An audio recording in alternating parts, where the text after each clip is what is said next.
The holiday season brings more delivery trucks onto California roads, which also increases the risk of serious traffic accidents.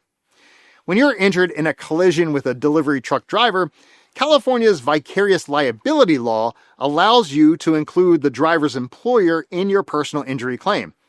That means if a Walmart truck or FedEx van causes your injury, the company itself may also be financially responsible for your damages. However, these companies employ their own legal teams whose job is to minimize payouts by shifting blame or challenging your injuries. So before attempting to hold a major corporation accountable, it can be essential to work with a personal injury attorney who can protect your rights and help ensure that you receive fair compensation. At Maison Law, we want you to have the resources you need for a full recovery.